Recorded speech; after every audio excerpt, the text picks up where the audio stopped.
How's it going, everyone? Welcome back to KingBlackToof's top 10 unused bronze card video. So we're looking at all the bronze cards in Gwent and asking ourselves, where are they? Why are people not playing these cards?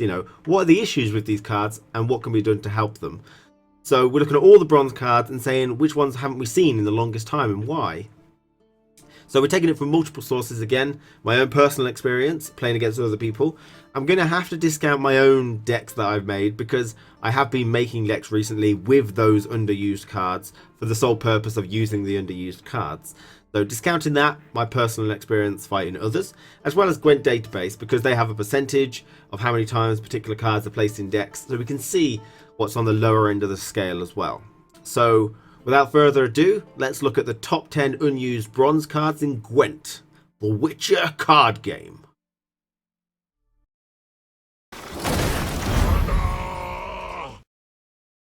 So in my number 10th spot, and this upper area is actually weirdly enough the most competitive, that was hardest to sort of figure out because there's a lot of anomalies that appear just occasionally.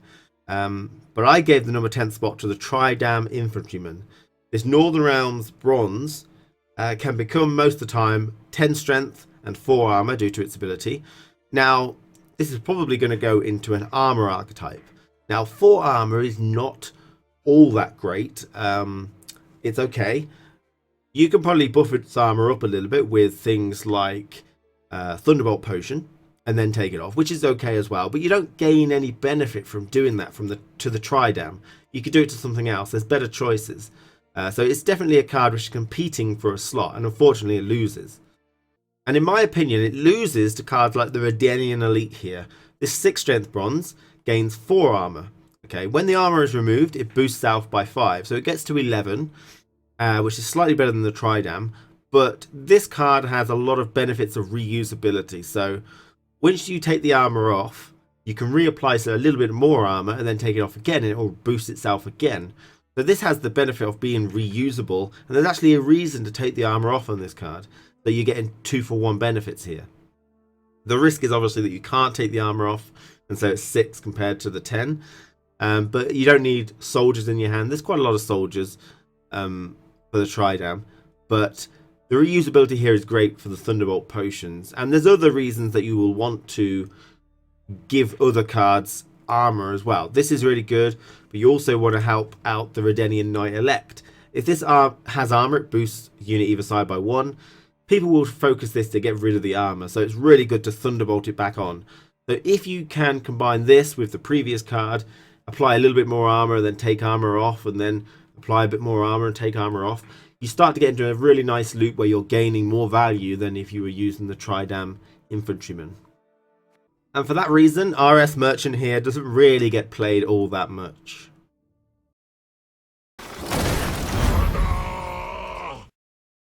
In my number 9th spot, we've got the Warlong Ship. Now, we haven't seen these in such a long time, I don't think. A long time ago, it used to be that every single King Brand deck had a Warlong Ship. That was the best archetype for Skellige, I think. Warlong Ships, King Brand, blah, blah, blah, blah, blah. But it sort of fell out of fashion, even though it's got recently quite a bit of a buff. It's got up to 7 now. It used to be, I think, 6, or maybe even 5. But yeah, you don't see it anymore. And I think for several reasons. The first one is 7, which means it can be destroyed and stuff quite quickly. It's a setup card, much like Mangonels and stuff.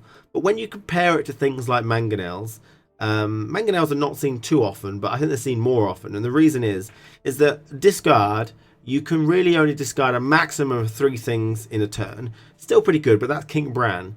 After that, maximum is 2, and that is Ermion and maybe the Clendeman Pirate. But you have to actually also discard units as well, which is even more of a negative. Like, we've started to see Wolfsbane come into play as being a good discard target for people that want to play it. There's a lot of controversy around that, but let's ignore that. And Wolfsbane won't get any value from this. And there's other things like that as well. I mean, if you've got an Adrenaline Rush, you want to discard it, you get no value. And it kind of feels bad that you have to discard a unit. And so it just kind of doesn't fit. Now, Skellige have the best potential to use these kind of things because they can resurrect them a lot. But they're just not worth it. Too much setup, Skellige's quite slow sometimes anyway, and this would just really grind you to a halt. And in a meta game of tempo, they're just not, you know, they're just not worth trying to use really.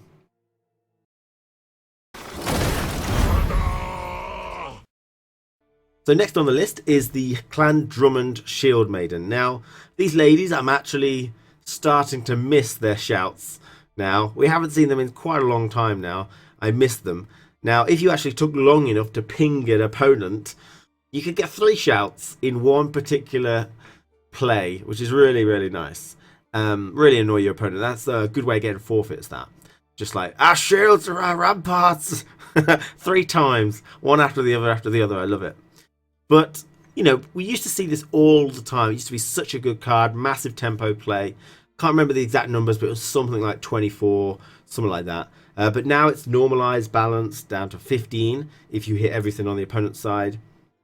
But, you know, I mean, I am surprised we don't see them very much anymore. I think the issue is that the opponent has to be damaged. And I think damaging the opponent has kind of gone out of fashion a little bit. There's a lot of buffs going on. As well. I mean, they used to be good in Axeman decks, but Axeman saw a considerable nerf in that they can only buff when someone on the opposite row is damaged. So we really needed to move away from these girls in that particular archetype and move on to Whale Harpooner so we can actually get things into the row, and these girls would not be able to really take advantage of that. But, you know, it's 15 strength and 2 thinning. I mean, I'm surprised. I am very surprised they're not played very more often, but you know, what can we say? The Axeman deck has gone out of favor a lot. We've gone very much more for Cursed, which is very insular, as well as Veterans, which again is very insular, so we're not doing much damage. We're doing a little bit. I mean, you know, Wilmar will do some and such from Howard Houndsnout, but yeah, they're not taken, unfortunately.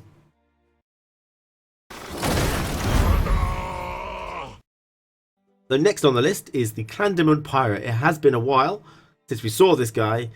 I mean, it used to be, back in the day, the Clan Demon Pirate, who had pretty much the same ability, was 6 strength though, was in every single Skellige deck. And the reason being is they had good thinning. 2 thinning is good back then. And he had weather immunity.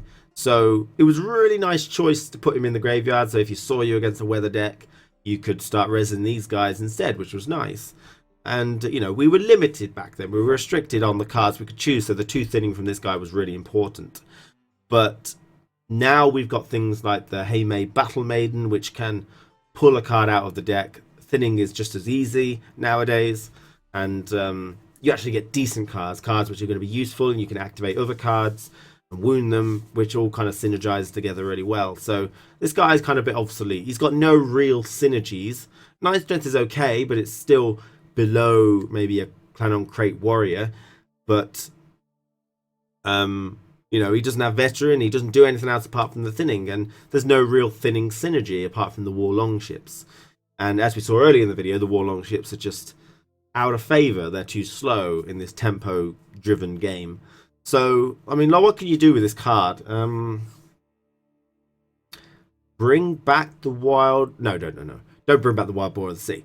But, I mean, I don't think this card can really change very much. I don't think raising its base strength is going to do the job.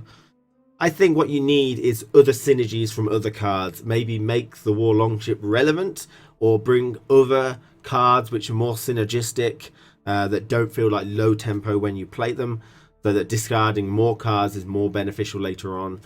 The easiest example would be a Protector style thing, where the more discards you do, the higher it gets, but I don't want that, and I don't think anyone else does. I'm just saying that'll be an easy option, but not something we want.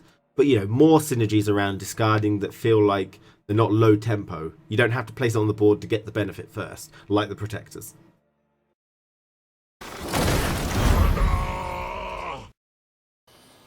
So next up on the list is the Commando Neophyte. It has been such a long time since we saw this guy. I'm pretty much sure that apart from some anomalies, people trying, we haven't really seen him since closed beta, when Isengrim used to spawn Commando Neophytes and stuff like that.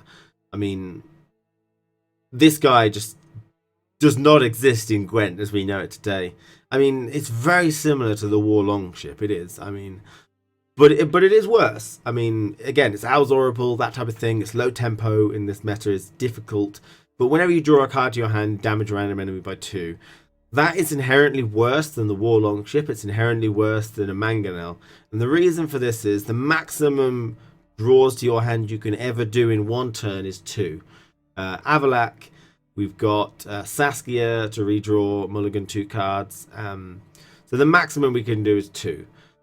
Now, like I said, with the Warlong Ship, maximum is 3 with King Bran, and then 2 with Ermion and stuff. Reveal is maximum of 4 with Morvran, and then Dorito, whatever his name is, Mountain Dew and Dorito.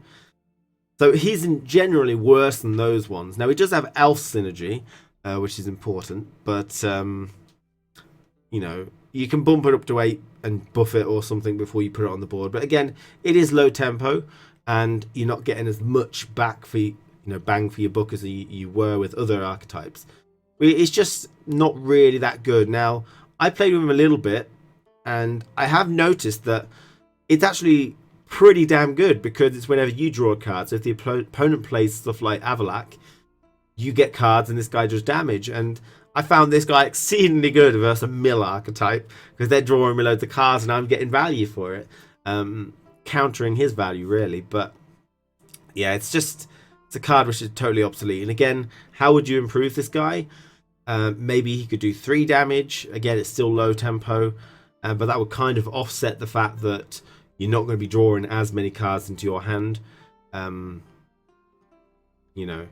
think a lot of people want to see like Neophyte Swarm decks again, but I'm not sure. That's a massive difference, massive change.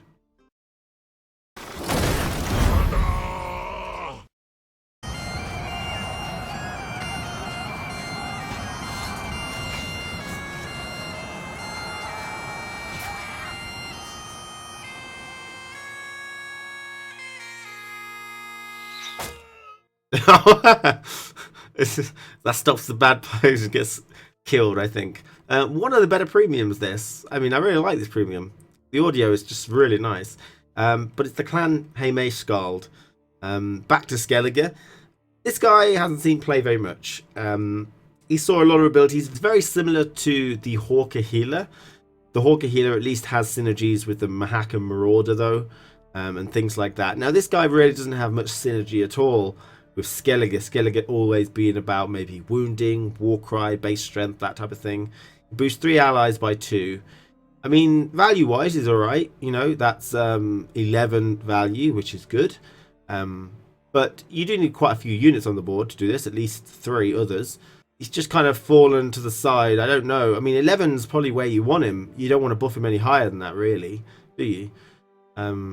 Because 11 is normal for a bronze. You got the Fiends, you've got Drowners and stuff. The only requirement is that you need 3 allies, which is not too difficult in Skellige, with Priestesses, Battle Maidens, Queen's Guard, these things.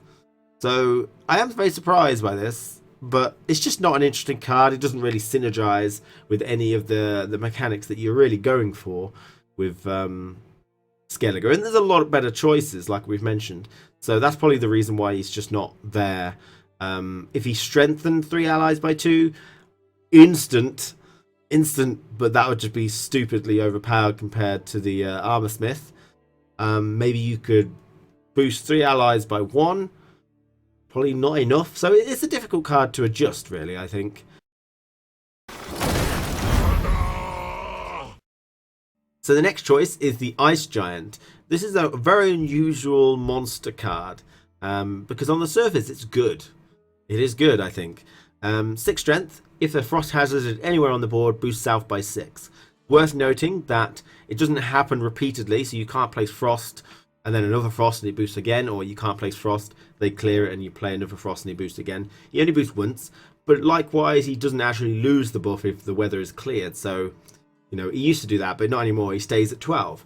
And you could place the frost down first, then place him to ensure that he doesn't get removed by an Alzor or something. So, 12 value, it's pretty good for a bronze, I would say. It's nice power play. It's like a Mahaka Ale. People play that.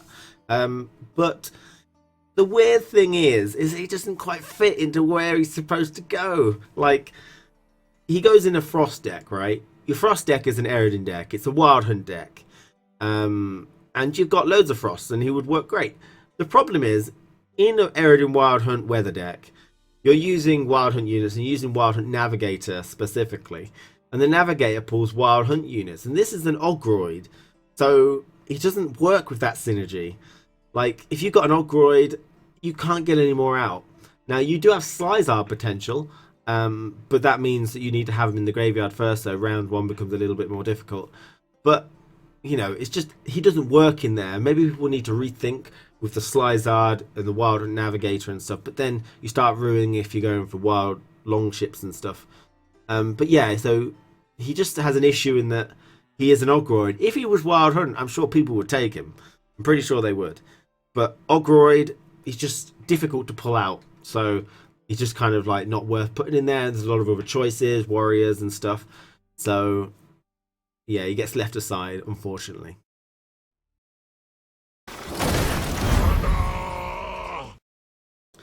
So we're in our top three, and in our third slot we've got Epidemic.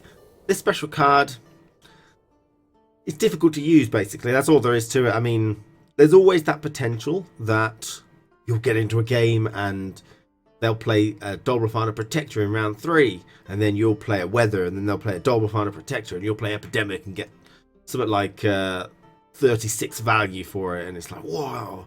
But it never really works out that way, you know. I've played it in the past, in the long distance past, where you can get some decent value in because you can anticipate what the opponent's opening plays are. You know, things like Blue Stripe Scout, Blue Stripe Scout, Blue Stripe Scout, loads of sixes, Epidemic. But the issue comes from what do you play in those other turns? Like he's doing all these Blue Stripe Scouts. You have to try get something above 7 strength or 6 strength in order to actually be clear for an Epidemic. So it's really hard to play, and usually it just means you hit a Reaver Scout, you hit a Alvan Mercenary, you hit a Priestess of Freya, or you know, you hit Prince Stennis, or you hit Roach, or there's a lot of things that just kind of just stop it.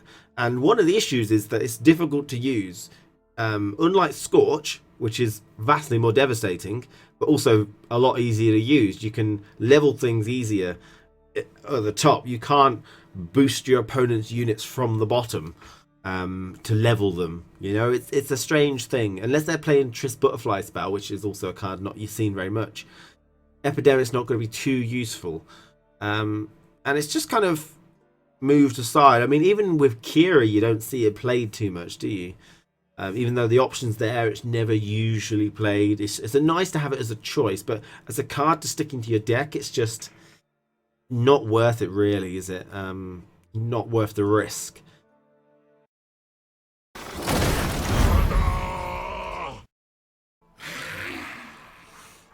So in my number 2 slot, it's the Ancient Foglet, and I bet a lot of you thought this was be number 1. It was very difficult to pitch number 1, number 2.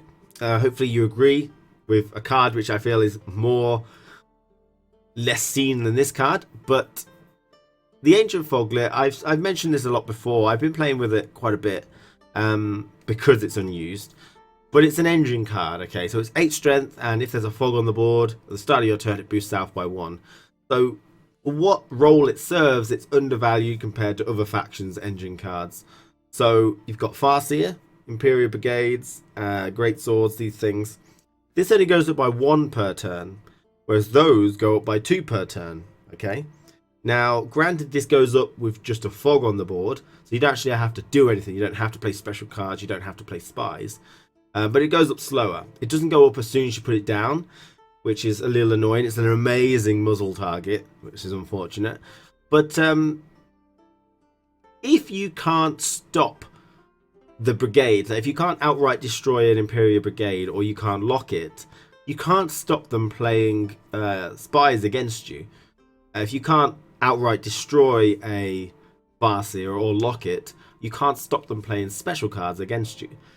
Ancient Foglet, you don't have to destroy it, you don't have to lock it, you can just clear the weather, and it's nothing. You know, it's just that value, that's it.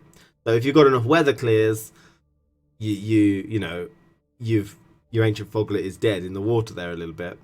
And so it's just kind of not statistically up there with the rest of them. And the Fog archetype is not really there to sustain this card very much. There's no real extra synergies with Fog, so this guy doesn't come in. I'm sure if there was more Fog synergies, people might be trying to play this card, but it's not just his fault. Don't take it all out on this Foggy boy. There's just loads of underlying issues where the archetype's not really there for him. It's not his fault, it's Gwent's fault, right? CD Projekt Red's fault. It's not this Foggy boy's fault. He's trying his best.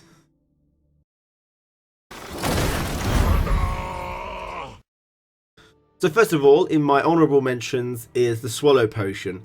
Definitely an unused card, absolutely. The reason it's not on the list is because it's a beginner card, and you do see it a lot down there. I can't really put it in if it's used a lot. Now, I would like to say that, yeah, if you get out of the beginner area, it's not seen at all. That would indicate that it probably is a bad card. There's no reason to take Swallow Potion at 8 value, where other things do 12, you know, which more tempo is better. So this will need improving, I think. It needs some extra synergy. Boost by 8 and do something, you know. But I can't really put it in when beginners use it so much. I would also like to give an honourable mention to the Flaminica. I mean, she's only just come in, so we can't really say exactly that we haven't seen her in a long time. But the amount people were asking for her and the amount she gets played is so disproportionately different. Like, I have seen her like maybe once, and that's it. And, you know, people were like going crazy. Oh, we need one of these, we need one of these. But you don't really, because of the Armorsmith. It's just, I haven't really seen them played very much at all. For how much you expected them to be played, she's not really played at all, which is weird to me. Also, an honourable mention to the Giant Spoon. This card, it is seen reasonably often, but the reason for that is that people are trying it out. We all know it's not very good, and as soon as people have finished trying it out, it's never going to be seen at all. So I can't put it in the list because people are trying and memeing with it, but it's not a good meme. It's not like Avalat the Sage, it's a shit meme. You're going to lose meme points soon, and yeah, it's not going to be seen at all. It's starting to get rarer now every day, so...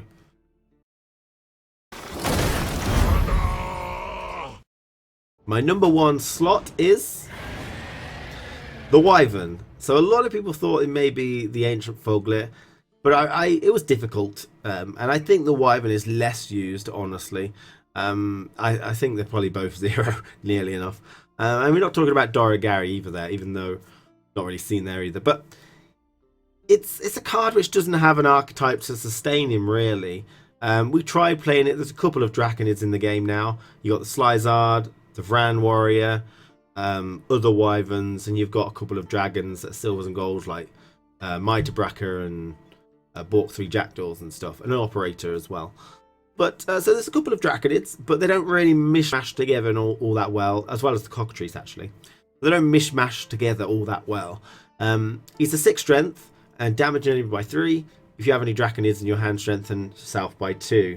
So you've got to have Draconids in hand, that's why I was mentioning that. But damaging an enemy by 3 is not useful, really. I mean, 4, 6, 8, these are the numbers, you know, 4, 6, 7, 8 are the numbers that you care about usually. 3 is not enough to do much. You could probably try leveling, but it's not worth basing your whole deck around it. The full value a Wyvern can get is 11, which is the same as a Drowner. Now, Drowners are really good. Everyone loves a Drowner. Because you can kill off units, you do 4 wounding to it, plus the weather if it's frost and it goes down to 6, it's dead. That will kill things like Imperial Forces, Imperial Brigades that are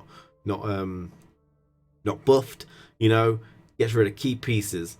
The Wyvern just does 3, and strengthening himself by 2 really doesn't serve any purpose, because you're not going to be consuming them, because 8 is pretty pathetic for a ghoul. You're looking for higher 10s and 11s. So it's just like, it doesn't have the oomph, really. He's there, but he doesn't do anything that's worthwhile. His archetype around him is not really sustainable with the Draconids in hand. doesn't mash well together. He doesn't feel like if you do get it off, you don't get anything extra, you know? It's not difficult to get Draconids. It's not difficult to get Wild Hunt Warrior value. But Wild Hunt Warrior is taken because it has synergies with Navigators. It's got synergies with Frost. You don't actually have to destroy something. So, I mean, yeah, it's not very good, really. But, yeah, I mean, some of these cards that you've seen on this list are cards that definitely should be sort of buffed, improved slightly. There are other cards which maybe they should stay as they are, but you know, with the introduction of new cards later on, they'll become better. This is something, or maybe the Wyvern with more Draconids that kind of mash well together, that build a coherent deck. This could be good, but I mean, I really think that his ability here, 3 damage, strength and south by 2, they're both boring and open the area up for nothing. Like they're not exciting whatsoever, is it really? There's nothing you can really do with that. 3 damage, bleh. Strength and south by 2, bleh.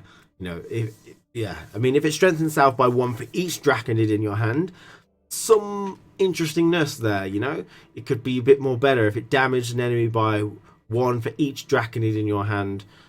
Okay, that'd be crazy. But you know what I mean? You know, there's nothing you can do with this card. With the introduction of more cards would work. I mean, I could stick this in the deck with loads of Draconids and activate its deploy and get full value, but it doesn't feel great. It feels like, okay, it's an 11 strength play. 11 strength play which is setting up for nothing else. The Fiends are taken sometimes. They're 11-point plays, but they're setting up for ghouls later on. We've got the Drowners. They're 11-point plays, but you can kill off 6 strength units with Frost. You can also move things together so that you can get good lacerates and stuff. So these 11-point plays are really, compared to the Wyvern, a lot better because they set up for later. The Wyvern doesn't do anything. We probably need synergy around Draconids. Something about the amount of Draconids in your graveyard, amount of Draconids on the board. You know, extra synergy around Draconids to make this guy better. But thank you for watching the list. I hope you enjoyed it. Let me know if there's anything that you felt should be on here that wasn't. Some cards that did get left, which were on my list, were things like Rot Tossers, Trebuchets, Clan Demon Pirate Captains, Dimeritium Shackles. We see them occasionally. We have seen them not too long ago. We still see them occasionally in rare matchups. But yeah, thank you for watching. Take care, and I'll see you again very soon.